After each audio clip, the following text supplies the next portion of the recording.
மாப்பிள மாமாப்ல இந்தடா கோயில் போயிட்டு வந்து எடுத்துக்கடா. இவனை ஏன்டா இங்க கூட்டு வந்த? உன்னை பார்த்தாலே எரிச்சலா இருக்குடா. நிறுத்துடா.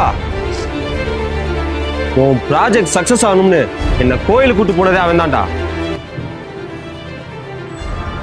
டேய் கார்த்தியோட பஸ் ப்ராஜெக்டா நல்லபடியா உங்க நீ வேண்டிக்கிறா.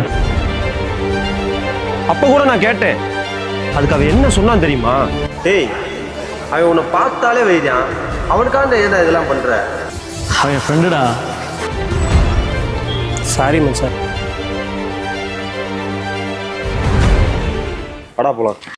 அருவா, எனக்கு நல்லது பண்ண மட்டும் தோணும், திரும்பி வந்து என்கிட்ட பேச தோணாதுல. சாரா மச்சான்.